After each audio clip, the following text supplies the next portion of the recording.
As an academy owner, you work hard to build trust with your students, their parents, and your community. But trust isn't something you claim, it's something you prove and earn. That's where Academy Safe comes in. We help academies like yours stand out with verified safety standards. Background checks for all staff, U.S. Center for Safe Sports certification, concussion training, defibrillators on site, CPR, first aid and AED certification, security cameras, rank and lineage checks, and verification of business insurance. Join the trusted martial arts registry that's redefining safety throughout North America. Lead by example. Show parents you're accredited with Academy Safe.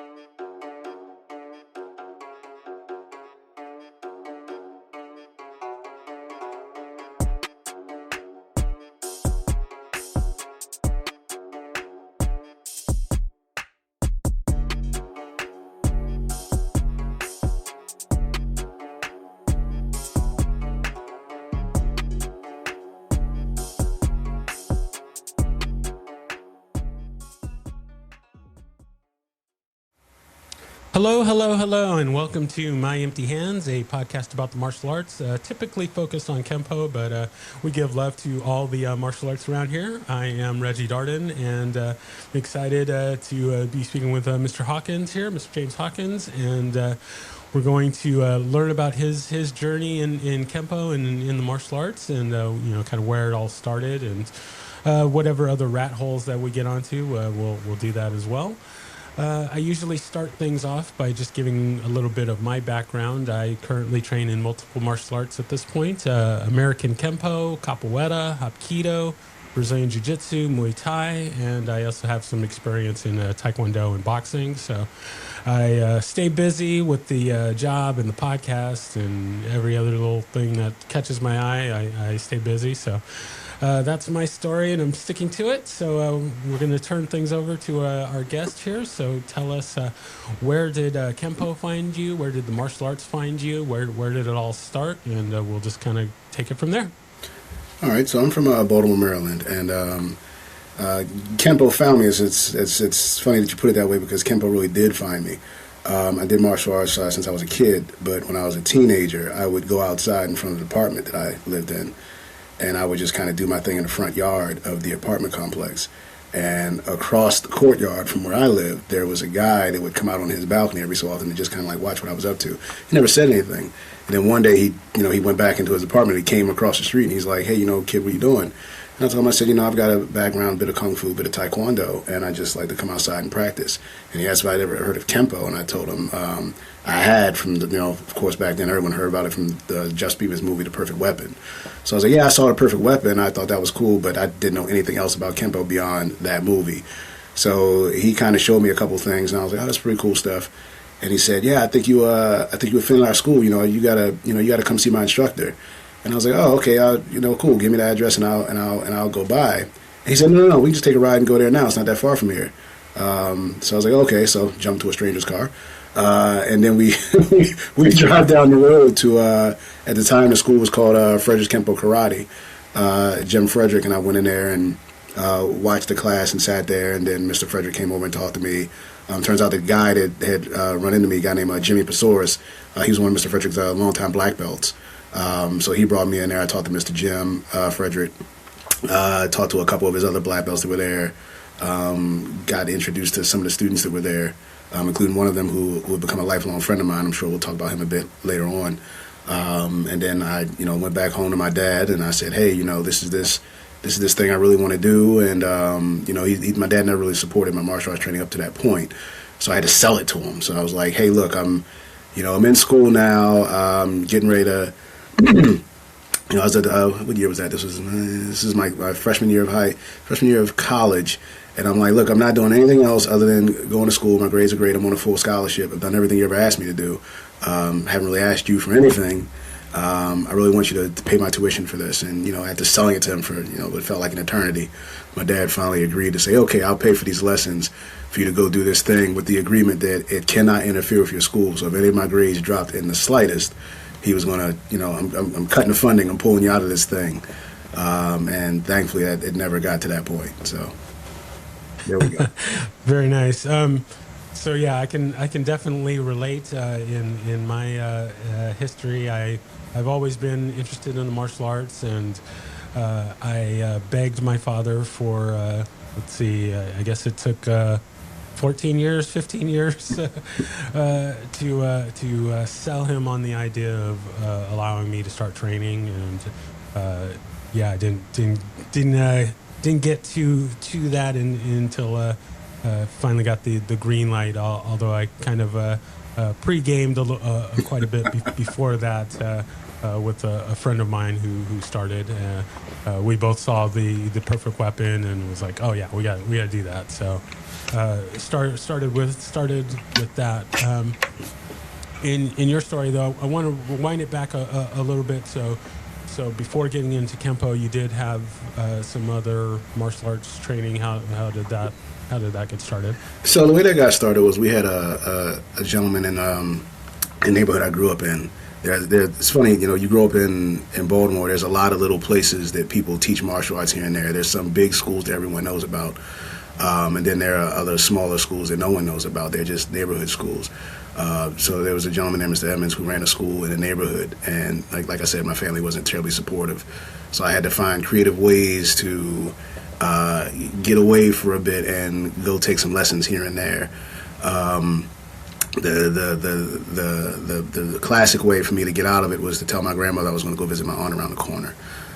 So my aunt Nita lived. I lived in one block with my grandmother, and my aunt Nita lived one street over on another block. So I say, I'm going to go see Aunt Nita. This was before the days of cell phones tracking us and GPS and everything else. So I say, I'm going to go see Aunt Nita. It was like, okay, if I said I was going to go see Aunt Nita, no one called Aunt Nita to see if I got there.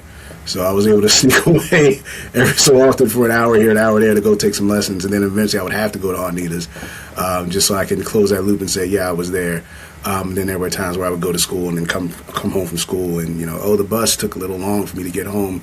The buses were late, so that's why I'm home 2 hours late. No, it wasn't. The bus was fine. I was taking lessons.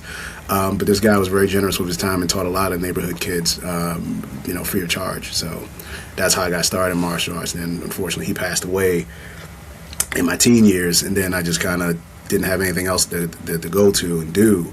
And then, as luck would have it, within a couple of months, that's when James Hawkins came across the street and was like, hey, why don't you go do this thing? And I was like, sounds good. Let me see if I can sell my dad on this idea.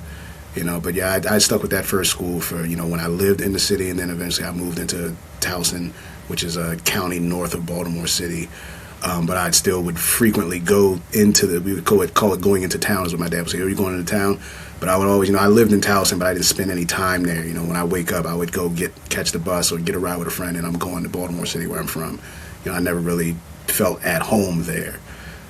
So I kept that connection. But that was the beginning, and that kind of helped me with my Kenpo in the beginning because I was already used to that level of coordination and that level of discipline. So it wasn't like, you see people come into a martial arts school, and the biggest hurdle for some people coming in is just the basic coordination.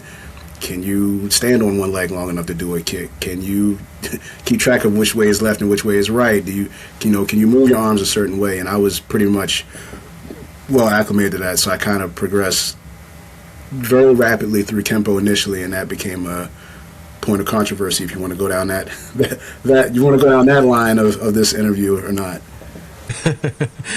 Yeah, well, I like I like the covert ninja training that you started out with. Boys and girls, definitely it's important to tell the truth, but a little bending of the truth is okay. Is okay here. It was bending of the truth. I made it to my aunt's house. I just didn't go right there. Exactly. There was a bit of a delay getting home from school. Just, it wasn't the school bus. It was the bus after that. Exactly. Well, good thing there's not a statute of limitations regarding the prosecution of little story bending, but. So you kind of touched on this, but I want to I guess, get a little clarity on this. So, anyone that I speak to that has trained in multiple arts before they got into Kenpo, was there a bit of difficulty in switching from the systems and going into kind of a different way of doing things, or were you able to kind of pick it up fairly easy? So I would say I was able to pick it up fairly easy. The biggest challenge I had initially was getting out of the habit of dropping into a Taekwondo back stance instead of the neutral bow. Taking that rear foot and pointing at 45 instead of pointing at a 90. I spent many hours after my first class just in the corner, just drilling that motion to get that habit out and get the neutral bow in. That was like the biggest thing. Outside of that, at the time, I had a good friend in college. Everyone always chuckles at the name, but yes, this is really his name. Jesse Jackson is his actual name. And we met each other in college shortly before I started Kenpo, and we were in the same dorm. We were just talking about martial arts. And he comes from a wrestling background, and his father was a boxer, his older brother's a boxer, so he was a boxer naturally too. He had done some kung fu training as well. So once I said Taekwondo, he had a low opinion of it. So we're just chatting about martial arts, and it turned into we should spar sometime. Yeah, we should. Why don't you want to spar right now? Like, yeah, I'm game. Let's go right now. I'm going to my dorm to change my clothes. All right, I'm going to my dorm to change my clothes. And when we did that the first day we met, that's how we met, was talking martial arts, then arguing martial arts, then challenging each other to a sparring match. We get dressed, we go into the back of the dorm, which is like this little small clearing in the woods behind the dorm building we lived in. And we beat the hell out of each other for a couple hours. And then when we were done, we were like, man, that was the best thing ever. We'll do it again tomorrow. And we are lifelong friends to this day, but we started off just constantly beating each other up behind the dorm. And then it became something that the people at our college, Morgan State, knew us for. Like, oh yeah, that's those guys that are always doing the martial arts stuff, beat each other behind the dorm. But he was better with his hands than I was. He was far better with his hands than I was. So once I started doing Kenpo, I didn't tell him I was taking something else, but he started to pick up on it. He was like, wait a minute. He was like, he stopped me one day. He was like, what are you up to? I was like, what do you mean? And he was like, the hand stuff you're doing, it's very different now. He's like, I'm not stupid. He's like, you're doing something on the side, So, but yeah, that was the hardest thing, was getting more used to using my hands and staying at more of a mid to close range as opposed to Taekwondo, which is the hand is the last option. It's stay at long range, and that getting that back stance out of my system, so I can stop having people, the instructor stop me in my form and go, back foot every time, back foot, back foot, back foot. But it didn't take as long as what I would make it sound like, and we can get into that, where I said my progression through Kenpo caused a lot of controversy from people who aren't from the area and didn't train at the same school I did, to see the work that I was putting in. Gotcha. Yeah, I can relate to a number of things there that you mentioned. My transition from Kenpo so I started with Kenpo, and then I moved into Capoeira. And my transition from Kenpo to Capoeira, I kept ending up in my left fighting stance, and it's like, no, we don't. That's not what we do in Capoeira. And so yeah, it took a while to get that out of my system. Or I guess unlearn it, relearn it. I guess unlearn would probably be the way to describe that. The other thing that kind of comes to mind and is interesting, in that your friend had I guess just for lack of a better term, a good hand skills for a Taekwondo person, and I mean, I guess it depends on what kind of. I was a Taekwondo person. He wasn't. That was the thing. Okay. He was a boxer. Oh, okay. So we're starting off, and I'm just kicking his head off all day long, and then when we get close, he's boxing me up, and I got to create distance again. As the months go on through Kenpo, I stop creating distance, and we start fighting at hand range more often. And as we like, wait a minute, there's something going on beyond the usual exchange of information. Because when I hit him with something, he would say, "How did you do that?" He'd do something to me. I was like, "How did you do that?" But he's like, "Wait a minute, you're doing stuff that I didn't show you. Like, where?" It's almost like, "Hey, man, you're not holding up the end of the agreement here. What else are you doing? Because you're not telling me anything." Okay, gotcha. I got it mixed up. I was thinking about The Perfect Weapon, and in my early years, that classic scene. Well, yeah, my early years in Kenpo, I guess misguidedly thought that there was some sort of rivalry between Kenpo and Taekwondo. Yeah, And, yeah. I can see how you can make that connection for that movie. Yeah.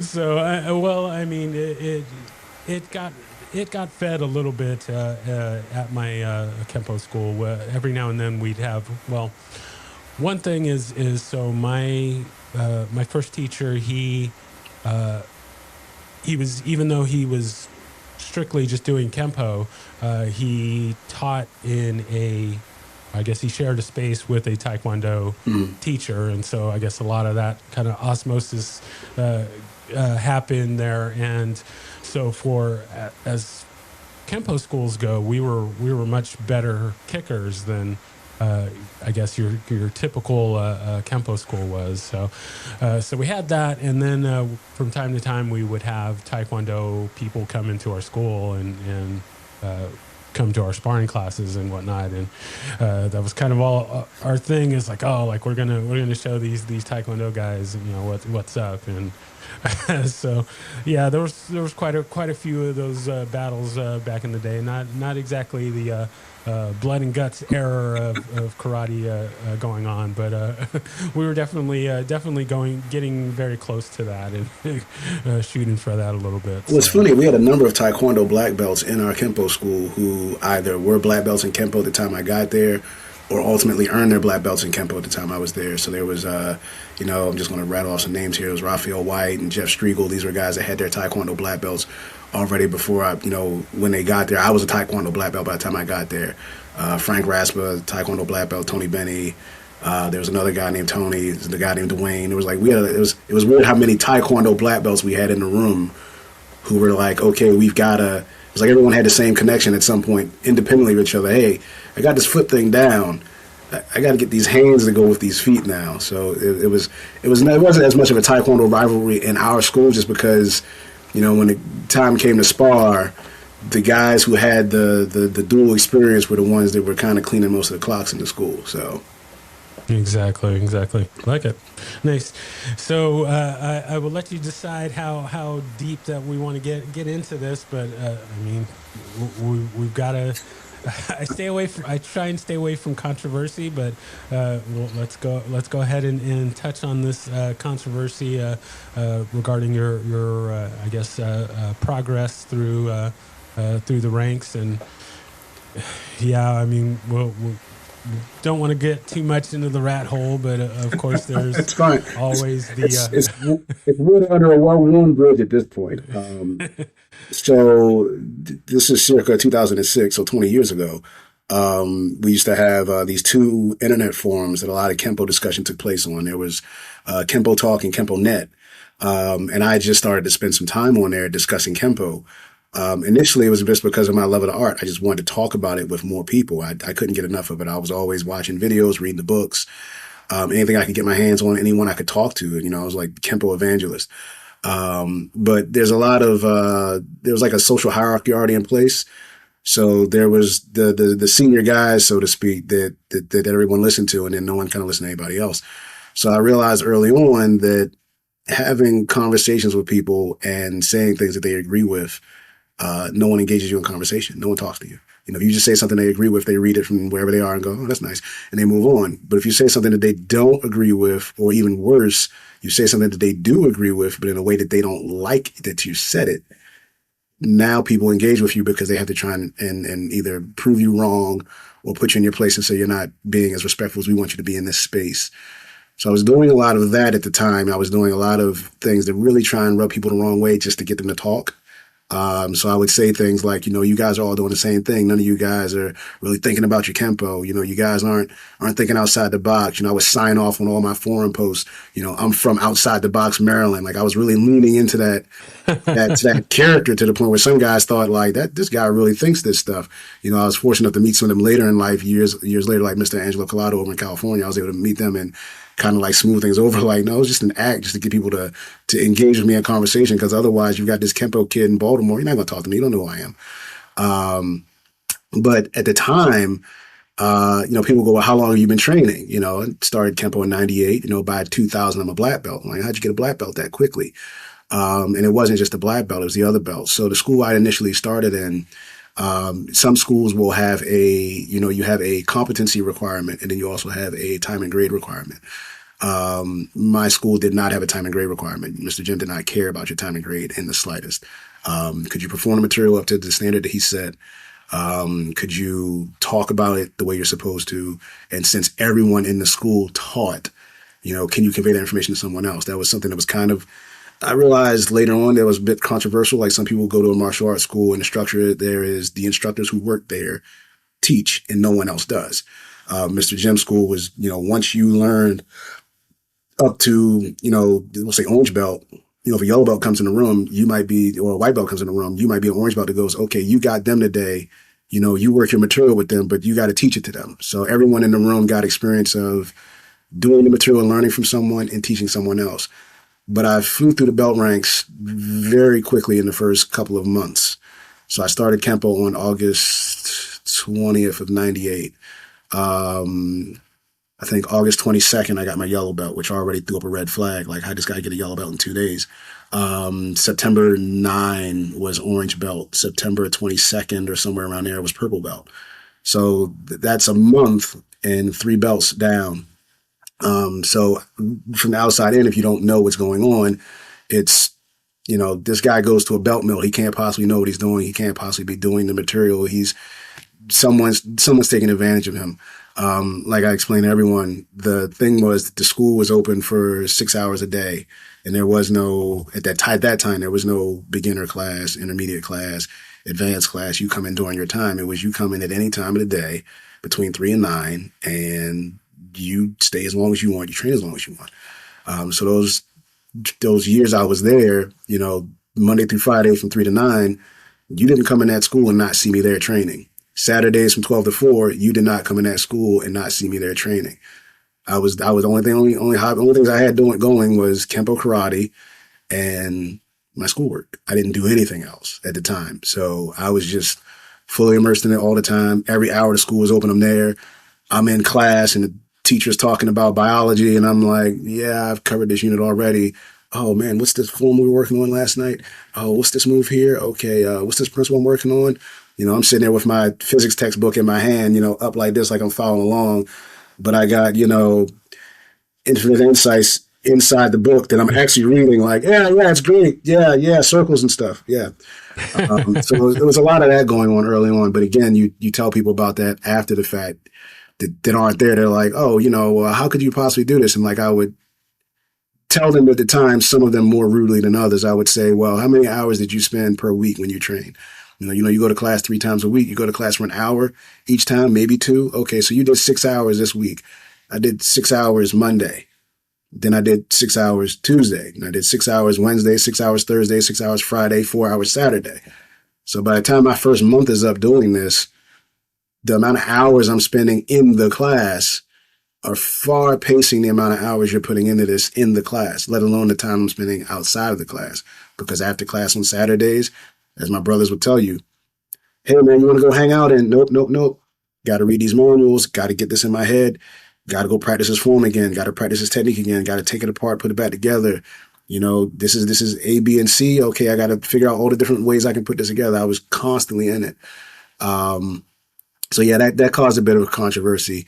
My second degree black belt was also a point of controversy way back then. I had a falling out with Mr. Frederick. We can or cannot get into that. I know you said you avoid controversy, and he's no longer here to defend himself. So that's another point to this. But we had a falling out and I left his school. And a friend of mine named Dave Walters was starting another Kenpo school in the Catonsville, Maryland area. So we were doing Walter's Kenpo Karate. We had left Mr. Fredericks and his school, which at the time was Jeff Speakman's old organization before. I shouldn't say old, maybe it's still the same organization. I know he does Kenpo 5.0 now. He's been doing that for like 20 years. But prior to that, it was AKKS, American Kenpo Karate Systems. So we left American Kenpo Karate Systems and we joined American Kenpo Karate International. So that was Paul Mills's group, and it was at that time Mr. Mills was still working through the process of recodifying the system to what he ultimately wanted to be. So I believe at that time he was going belt by belt through the system to reorganize it and repackage it. So at that time it was from yellow through blue was the new material. It was yellow through blue was new material along with a few techniques that weren't really tampered with too much, we'll say, and also a knife curriculum. So we went ahead and did all that, and we were getting up to speed on that. And then from green on down, at that time, it was still just, we'll say, standard Mr. Parker's Kenpo. Of course, nowadays they would tell you it's all Parker's Kenpo. It's just their way of teaching it. So we started doing that, and they had their black belts where you would go to Vegas. I think was it Vegas? Might not be Vegas. I might be thinking of a different organization. But anyway, they had these international camps you would have to go to if you want to test for your black belts. I had no intention of testing for a black belt at all.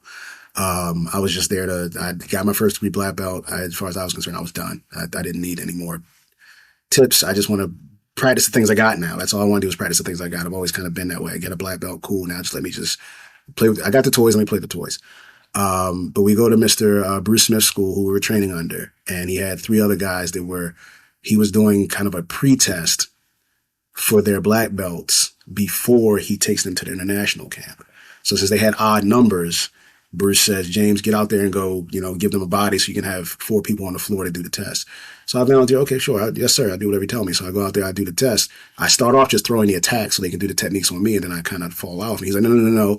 You're out there. Just you do it back and forth. He's like telling me, like, no, do it like you're really out there. So we go through it, and I do the whole test with these guys. I do everything they're doing. And then when the test is over, I go to sit back in the crowd, and Bruce says, no, you stay out there. Didn't think anything of it at the time, so I sat down. He says, all right, kneel down with the rest of them. So these guys are kneeling down, putting their head on the floor, etc. I pick my head up, and now I've got a second-degree black belt in front of me. And I'm kind of looking at him, looking at Dave Walters, and looking at the other people, and I'm like, I don't know what's going on here. And he's like, you did the test with them. I think that you did this as well as they did. So it doesn't look right for me to promote them and not promote you because you just did what they did as well as they did. And they were preparing for it and you weren't. Like I wasn't preparing for this. I just came in. So he promoted me to secondary black belt. Long story short, that caused some issues with him later on that I didn't realize. The politics of it was he was not supposed to promote me to black belt. So it became you're not a AKKI black belt. You're a Bruce Smith black belt. I don't care about organizations anyway. I never did. So I'm a Bruce Smith black belt. Awesome. That's the guy I know. That's the guy that spent all this time working with me. So I'm a Bruce Smith black belt. Okay. The other thing was, you haven't even been a first degree black belt for a year yet. It was like 10 months after I got my first degree black belt. I got my first degree black belt June of 2000. This is April of 2001. I'm a second degree black belt now. So there's a lot of people trying to talk me out of the belt. And I'm like, I am a guy that's way senior to me has put this around my waist. And now there are random people who I don't know who are calling me on the phone from all over the country to tell me how horrible of a thing he did, how he shouldn't have done what he did. And some people went as far as trying to tell me, he took advantage of you and took your money.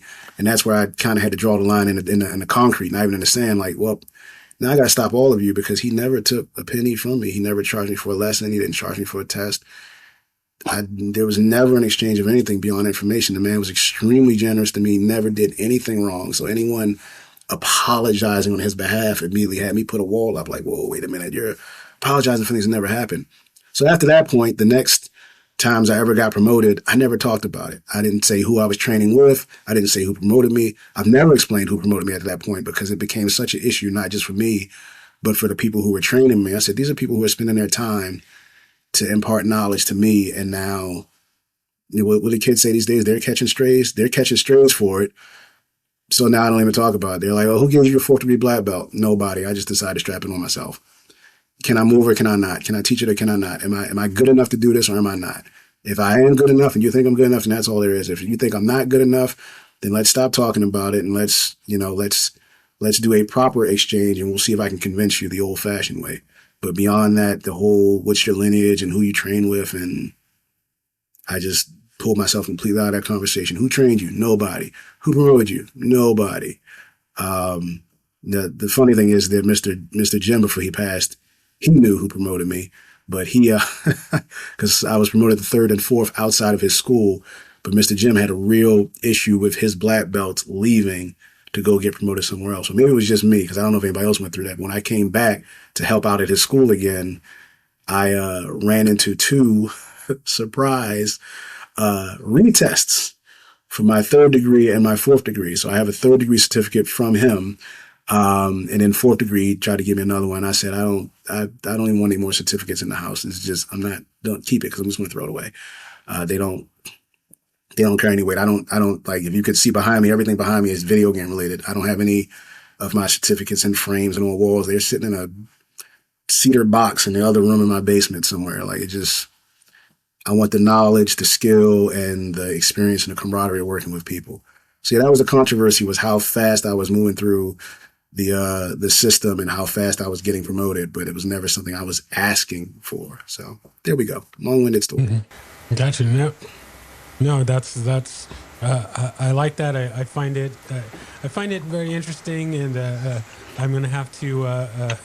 I'm thinking I may need to implement a new item on my show, and I'm going to have to get the props for it. But I think I'm going to need to implement, put on my rant gi, and go on a rant for things like this.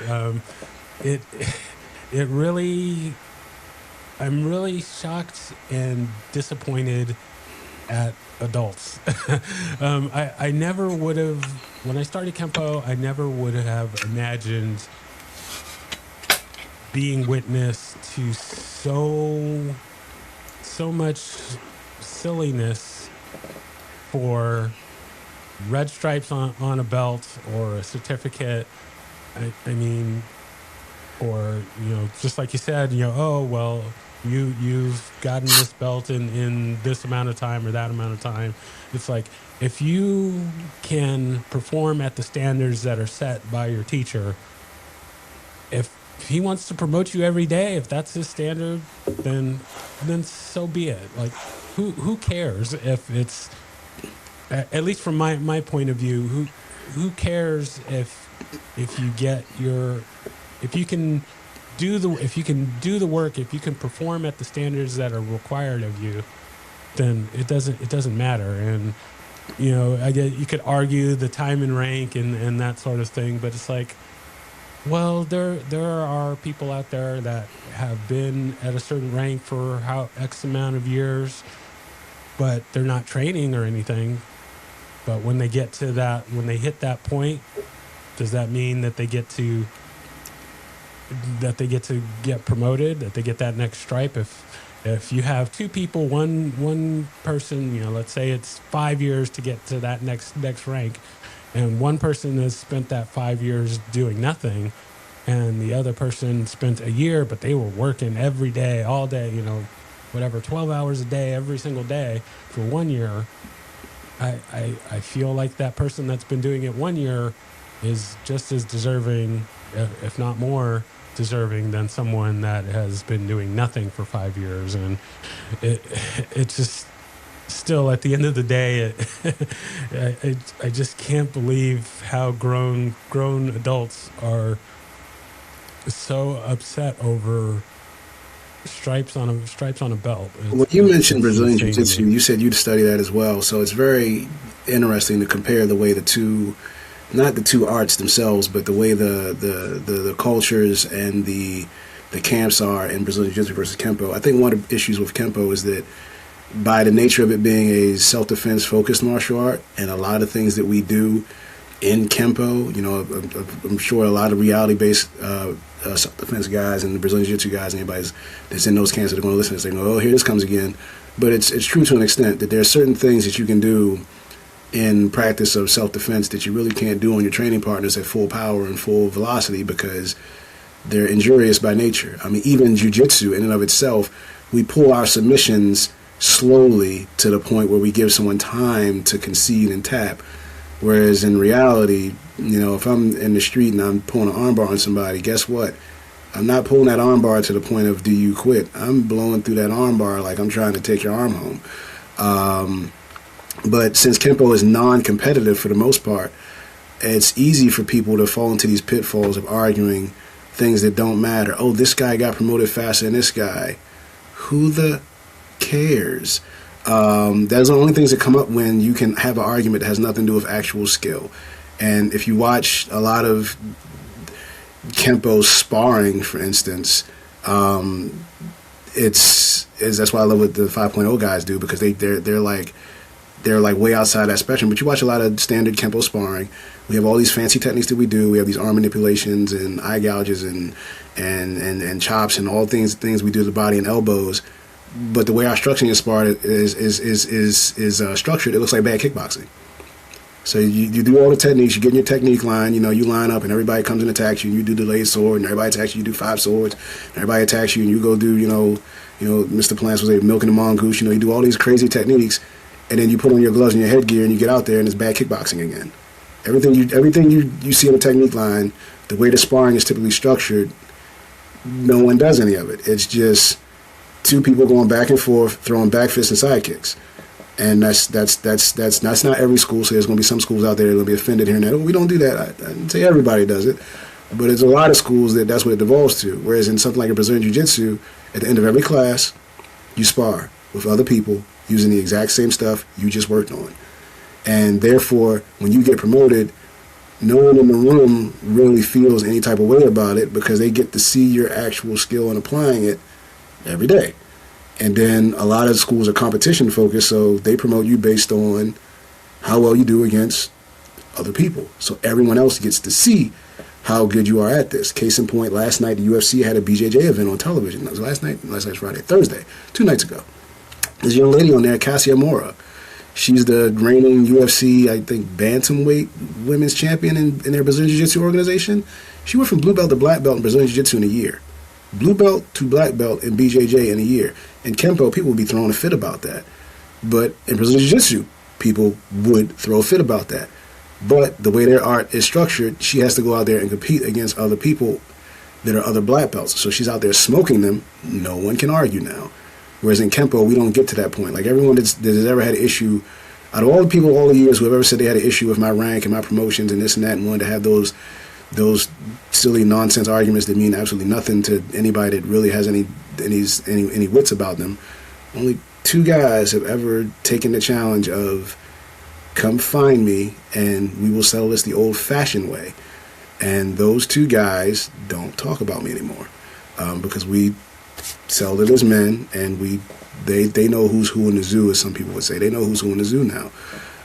But you get that in other martial arts more frequently than you get in Kenpo. A lot of Kenpo is we have like 89,000 10th degree black belts now, some of which are very respected and some of which no one remembers them being a 9th or 8th or 7th. Everyone remembers them stopping at 6, and then they're 10. It's just kind of like, okay, well, what happened, and how did you get from there to there overnight? And there's no structure in place where anyone can look at it and compare them against someone else. So then it goes back to what you said. Well, it's whatever your teacher says, and that's it. We fall into that in Kenpo so much, and it ends up being silly. We also fall into the, who does so-and-so move like? This guy moves like Mr. Parker. This guy moves like Mr. Mills. You, like you said, you do Brazilian Jiu-Jitsu as well. You don't ever see somebody in Brazilian Jiu-Jitsu going, man, that guy moves like Helio Gracie. Man, that guy moves like Gordon Ryan. Man, that guy moves like Marcelo Garcia. It never comes up. No one ever says anything like that in the BJJ community. No one cares. No one says, oh, wow, man, his armbar looked just like Royce Gracie's armbar. Man, that's the guy. His armbar looks just like... They don't do that. It's, okay, yeah, this guy's good on the mats, or he's a good teacher on the mats, or he's both. That's all anybody cares about. Same thing with Taekwondo. No one says, oh, man, that guy moves just like Jun Ree. That guy moves just like Il Cho. No one does that. But in Kenpo, we because we study motion so much in the art, we fall into this trap of, this person moves like someone we respect, So that means that person's good because they move like someone we respect. And if they move like someone who we, and I'm not including myself or you in this, don't respect, all of a sudden that person's no good.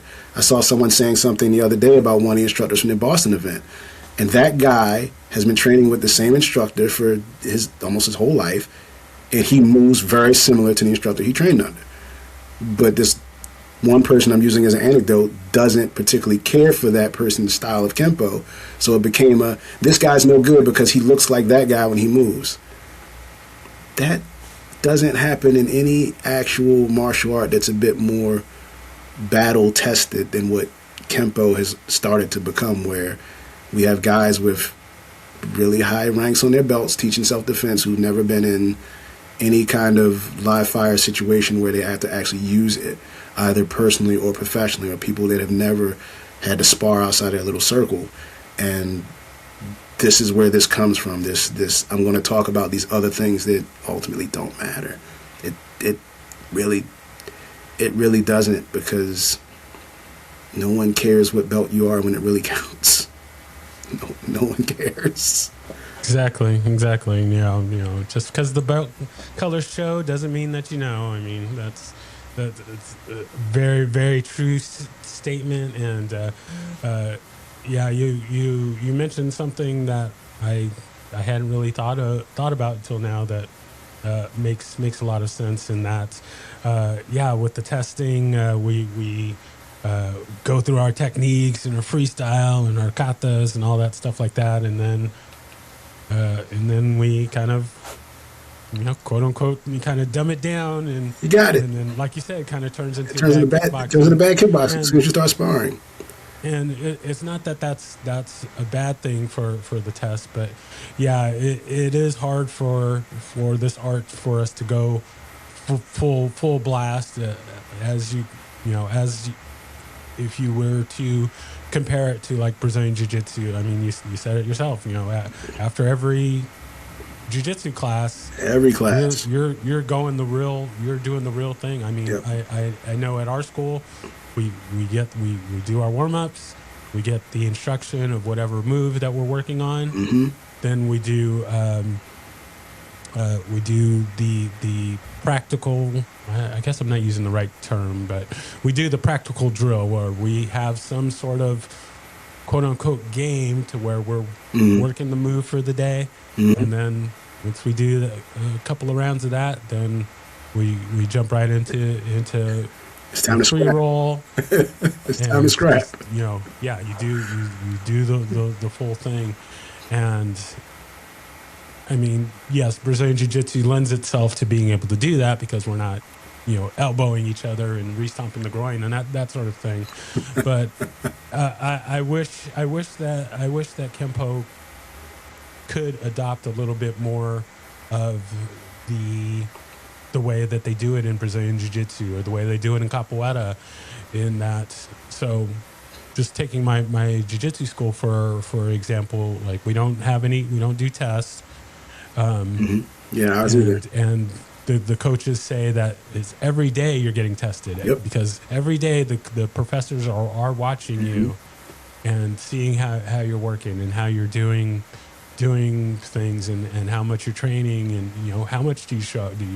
Do you just show up once a week or are you there every day? I mean, we've got guys in our school that show up for morning class, show up for evening class, 3, 4, 5 times a week. I ain't young enough for that anymore.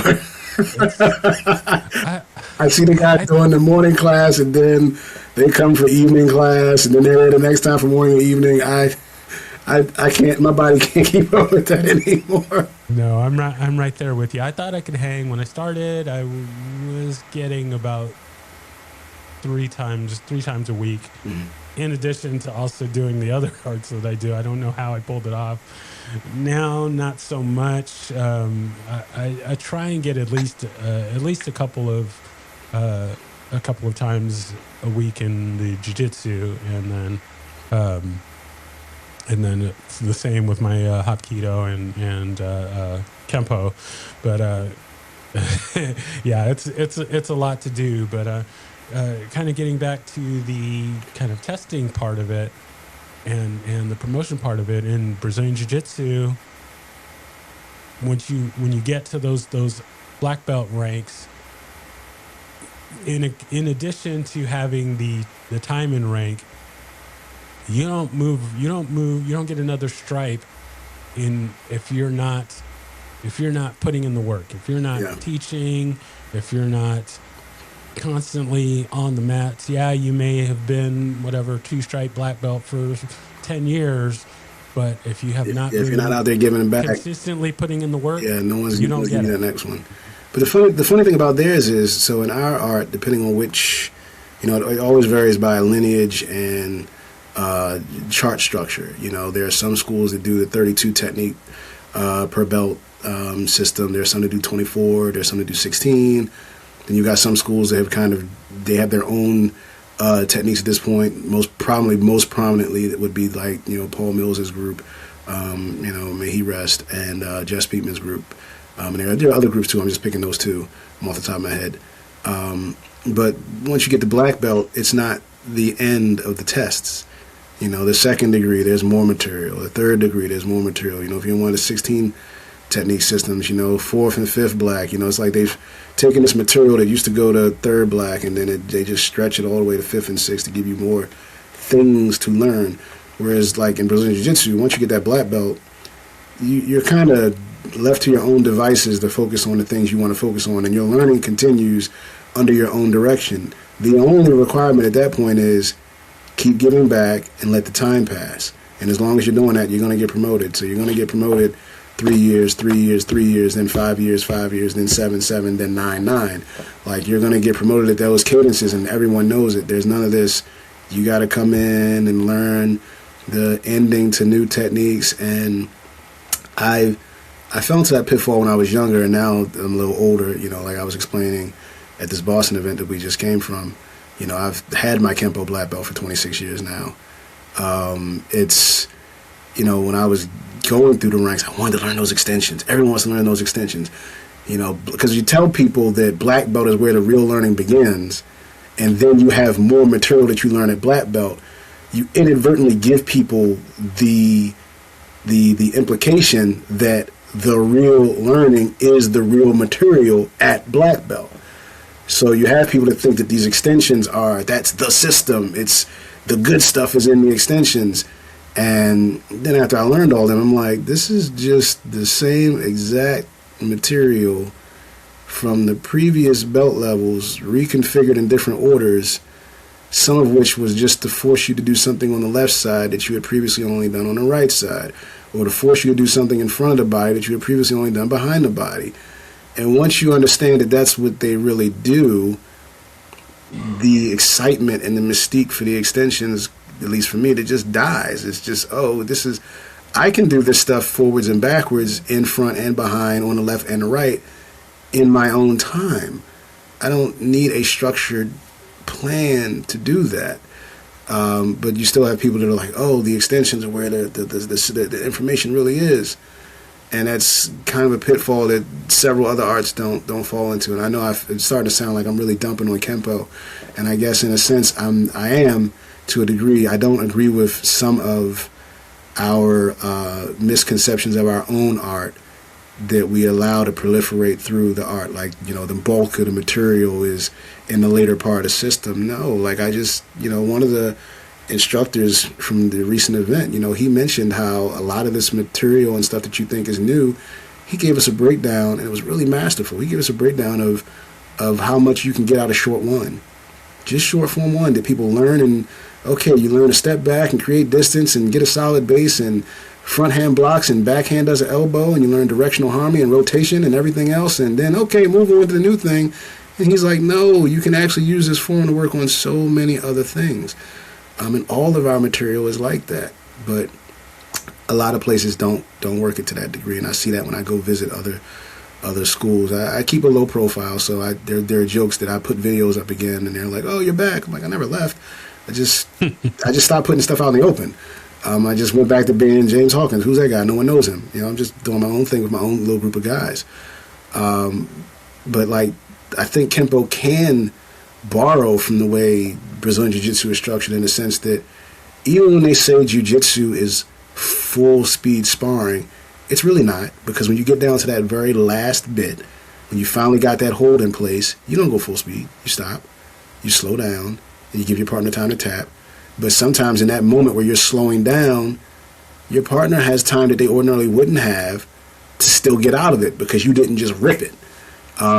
So there's that, unless you go to a competition. Even in competitions, except for the psychopaths, and we all have seen these where you have guys in competitions that act like every competition at this grappling industries tournament for this $2 silver medal on a necklace is the finals of the UFC where you're going to get a contract. You know, they all go super hard and they'll rip submissions on people they don't know. But outside of that, it's still not full speed. I think Kenpo's issue with the sparring is that it devolves into bad kickboxing because people are trying to apply full speed sparring in a somewhat controlled environment and also do that and not hurt their partner so that their partner can come back to class tomorrow.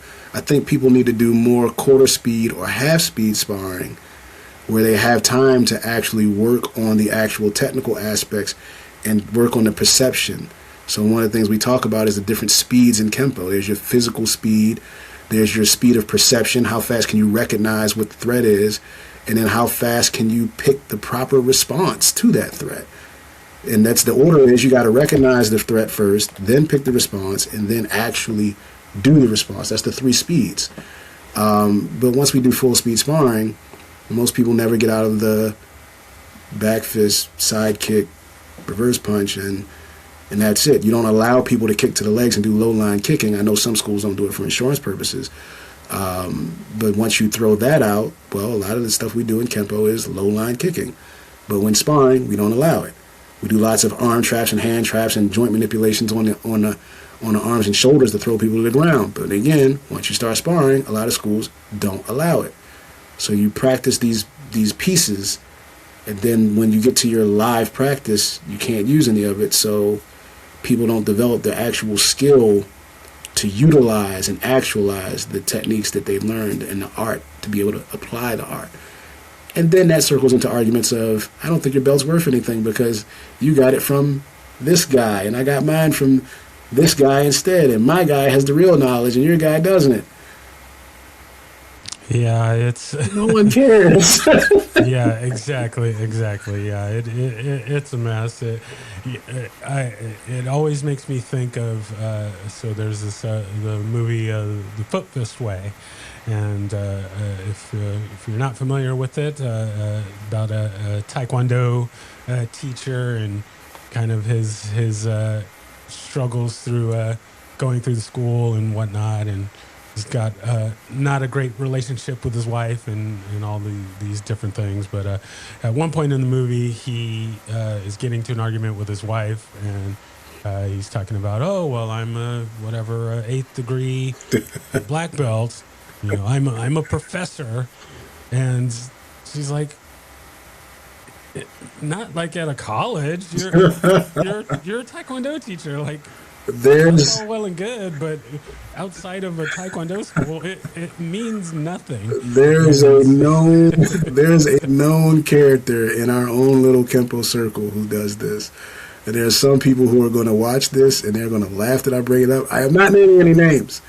But there's someone in Kenpo who is a doctor. And man, will they tell you they're a doctor? But you are not a doctor in everything in the world. You're a doctor at one specific thing, but any chance they got, they'll tell you, yeah, I can do this and understand this because I'm a doctor. You're not a doctor in anything even remotely adjacent to that thing that you're telling us you're a doctor about. Yeah, it's funny to me, but yeah, I'm with you in that. Yeah, there's a lot more. There's a lot more to it than just learning the things and waiting for getting the extensions and stuff. Like, no, you get the system when you get the base stuff. The extensions, that's just the sprinkling on the top. So we use this term a lot in capoeira, and I would assume it may be in other arts as well, but we talk about working on the rice and beans. That the rice and beans are what's going to feed you, and then all the seasoning and all that stuff like that. That's nice to have, but you can't survive on seasoning. But if you want to survive, you got to get the rice and beans. You got to get your basics. You got to get those base techniques. And in our school, and I'm sure other schools do it, but we'll just take delayed sword, and my teacher will be like, okay, how many things can you come up with off of delayed sword using the Kenpo principles, addition and subtraction and all of these different things, altering.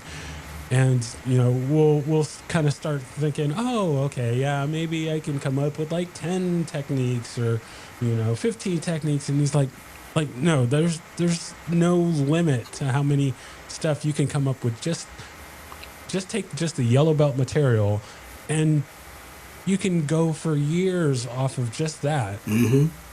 There's a whole bunch of other belts worth of material, and so to just be trying to chase, oh, well, what's the next technique? What's the technique? Like, how well do you really understand this technique before worrying about, oh, let me get the next technique so that I can get my next belt? Like, how well do you really know the material that you have now? Yeah. And yeah, I was very fortunate enough that one of the things that Mr. Frederick did was he really introduced me to a lot of other people in Kenpo who were outside of our particular line. So he always he was very much wanted people to be loyal to him and loyal to his school, to a fault, I would say. But not so much that he didn't want you to study and train with other people. He just wanted to make sure that you studied and trained with other people and came back home, if that makes any sense. He didn't want to lose students, but he didn't mind you going to see other people. He actually encouraged it. So he had many people come in to the school over the years to teach seminars, or he would tell us of seminars in the area that we could go to meet other people. So I've had seminars with Mr. Polanis many times, Mr. Trejo a couple of times, Doc Chappelle, I think twice, Jeff Speakman, Larry Tatum. Been on the mat with all these people who've been doing Kenpo long before I even thought of it, and getting to pick their brains and learn their tendencies and this and that. Not just their interpretation of the art, but everyone kind of focuses. The art is so deep that a lot of people focus on specific pieces of it. Like whenever I go to teach a seminar on Kenpo, every seminar I've ever taught on Kenpo, I focus more on the contact and control manipulation aspect of the art, because everyone else, like, again, I keep going to Boston because it's the thing that I just did most recently, but we had 8 seminars over the weekend, and for the most part they were fantastic seminars, focusing on what we do most commonly in Kenpo, which is lining people up and playing billiards with their body. We hit them everywhere we can, and we put them where we want them so we can hit them some more. And my topic is always to give people a bit of a different side of the art. I focused on the manipulations we do to the body without hitting them, because there's a lot of our techniques that do a lot of actual vertical grappling, we'll say, or manipulation, and it's not really like people kind of blow by it to get to the hitting. I poke fun at these seminars and I ask people who has this technique on their favorite technique list, and I always pick techniques that I know no one has on their favorite technique list. The last one I just did, I picked gift and return. I was like, who has this on their favorite technique list? And like no one in the room. It's like I'm in a room of like 50 people and 49 of them are black belts. And no one was like, yeah, gift and return is my favorite move. Like no one in the room picks that move. Why? Because we don't really hit anybody much in that move. It feels like it's out. It's one of those techniques that feels like it's outside the system. It's the same thing if I ask somebody, what's your favorite technique on yellow belt?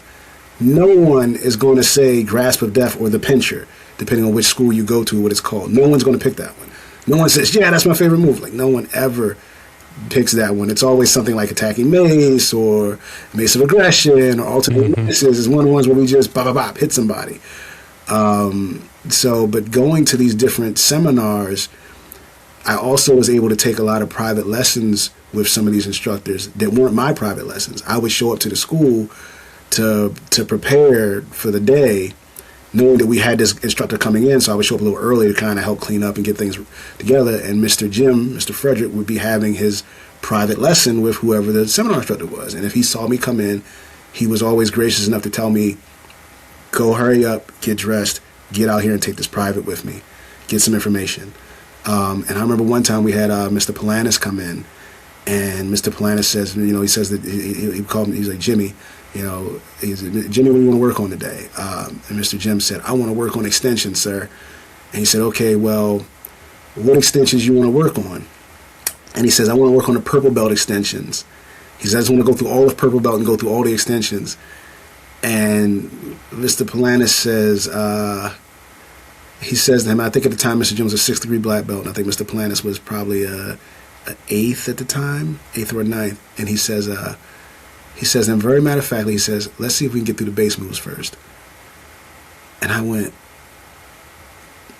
what? This guy's a 6th degree black belt. Of course we want to get through the base moves. We did the first 6 techniques on purple belt.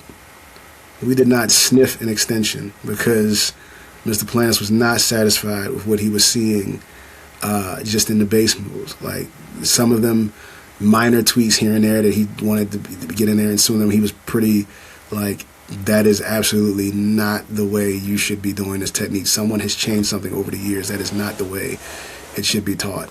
But seeing that and experiencing it firsthand went, okay, there's a lot more to this system than what meets the eye. I really gotta, there's another level I need to dig into, and the only way to do that is to talk to this person, talk to that person, talk to this person, talk to that person. Because everyone seems to have different pieces of the puzzle or different versions that Mr. Parker taught them. And everyone swears up and down that the version that Mr. Parker taught them is well, I shouldn't say everyone swears it's the version. There are a few guys out there that say this is the version that Mr. Parker taught me. It's not the version, it's the one he taught me. There's a handful of people out there who are adamant that Mr. Parker taught them a very unique version of the American Kenpo system that he didn't teach to anybody else but them. And it's kind of like, when did he do this when no one else was around to see this ever occur? When did you have that much of his time to learn an entirely separate version of the entire system from this man that no one else was there for? It stretches the limits of believability at that point, especially when you can watch videos of some of the people that are saying this, and you can watch videos of them performing up to the point that Mr. Parker passed away. And it's like, well, that's weird, because every video I see of you up to that point, you look just like everybody else that trained with him. So if you were doing some secret thing that no one else was doing, why does it not show up in any of your recordings until after he passed, when what you did started to noticeably shift? But yeah, being able to just stay with multiple people and get the different pieces of the very deep art that we have, I think that's very, very key thing. The rice and beans, man. Just I'm going to borrow that expression. Actually, I like that. You gotta, it's one of my favorites. I love it. So we're flying through time. We're actually going a little bit over. So I hope I can keep you for just a little bit longer. I am on your time. I can talk about this stuff all day. Yeah, I could too. And as much as I would love a 12-hour show, I don't think the listeners. No. Some of the listeners will be into that, but maybe they're truckers. We'll definitely have to get you on for part 2, 4, 5, 12, and all that. But so before we hit our lightning round here, I did have to mention I do like gift in return. I was thinking you were going to go for squeezing the peach as the one that everyone hates, but that's one I pick on every now and again too. No one typically likes the ones that are more grappling focused, I'll say. The less the technique is about bombastically going in and hitting somebody, the less people in general tend to gravitate towards it and go, yeah, that's a technique I really like. Like, everyone loves five swords, so I don't even ask about it. Everyone loves thundering hammers. Mm-hmm. So those, I can't go into a room and go, who here likes five swords? It's like, who here likes thundering hammers? If I go, all right, who here likes squeezing the peach? No one in the room.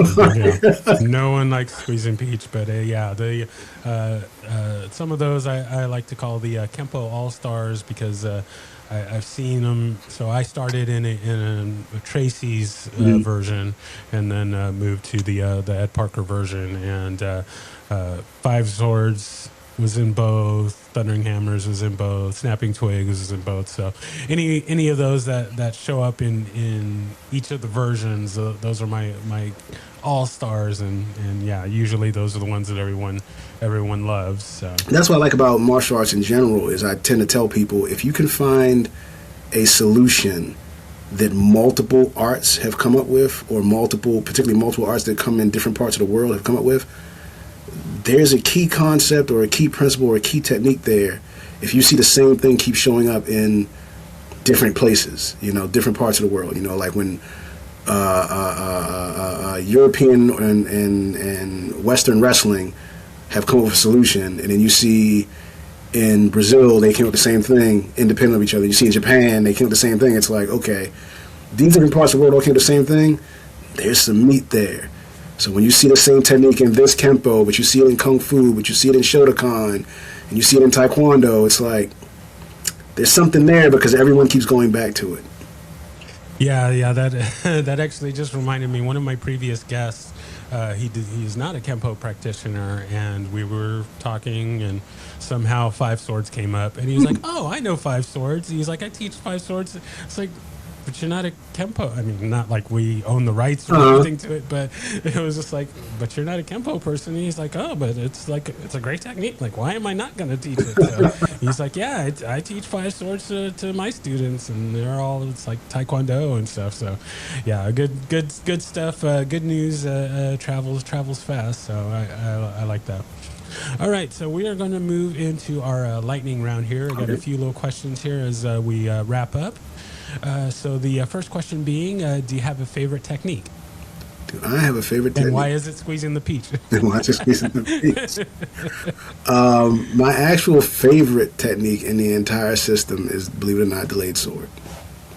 Because it gets so much material out of just that technique. Teaching delayed sword, but also teaching people the inherent problems in delayed sword if you actually try and apply it in an actual situation. Key problem being no one gives you a dead grab in reality. No one grabs you and doesn't disturb your base, which causes some own issues. And if they really grab you violently, the idea of picking your foot up off the floor to kick someone that already has full contact with you and you don't know how to grapple is a very, very bad idea. From the jiu-jitsu perspective, as you know, if I have a hold of your lapel already and you take one foot off the floor for me, you have done 90% of the work I need to put you on your butt very violently, very quickly. So the fact that our technique does that right off the bat, yeah. So you get a lot of material on that. So delayed sword, as corny as that's going to sound, the very first technique in the system is my very favorite technique to use for anything.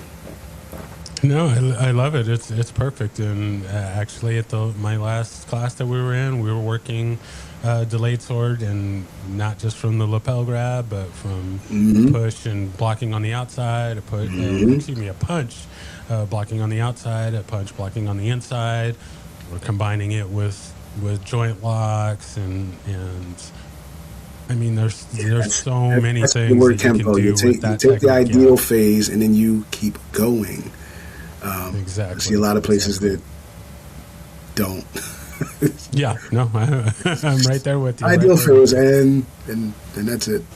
Yeah. Very nice, very nice. All right, next question. Do you have a favorite form and or set? Favorite form? One favorite form?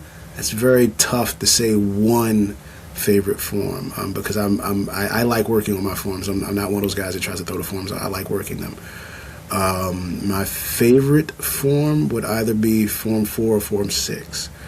Those are the ones, like, I'll just be standing around talking to people, other martial artists, and I'll just sit here and, start doing things from 4 or 6 with my hands in there. Like, I'm always thinking about those forms and just doing different things from them. So 4 and 6.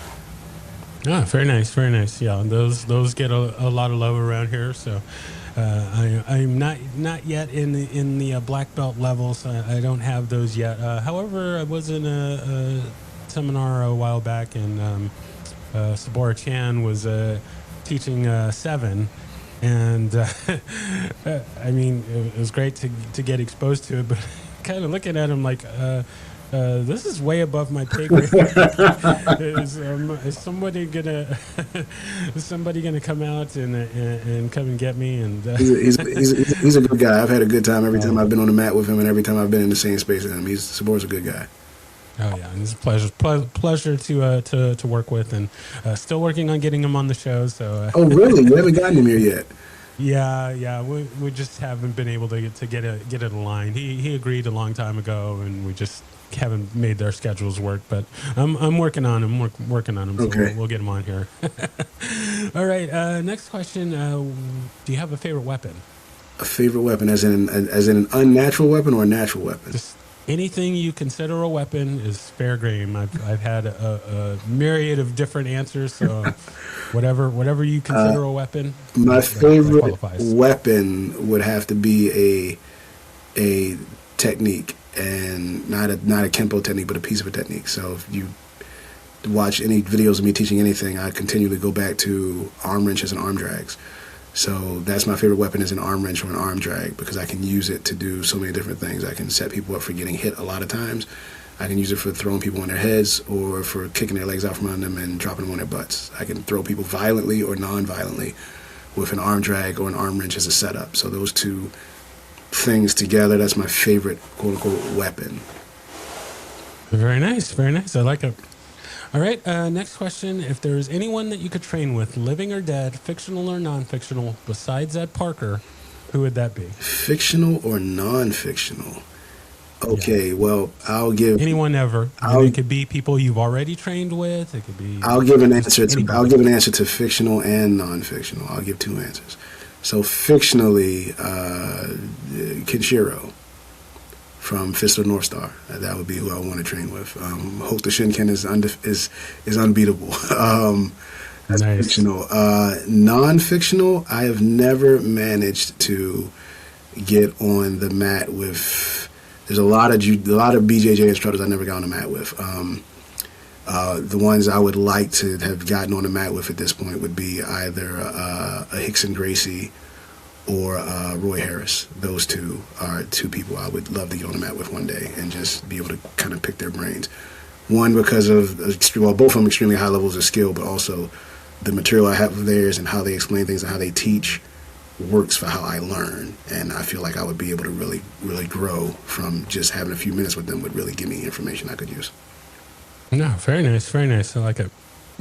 All right, our last question here, and is something that motivates you, that always motivates you to train, and or something that you'd like to put out to motivate others to train. Now, I'm going to kind of change this up a little bit, because something came up the other day that I hadn't really thought about. But so I usually use the example of the movie Rocky IV, when he has the training montage. He's running in the snow, he's chopping the wood, he's throwing the boulders, all that good stuff.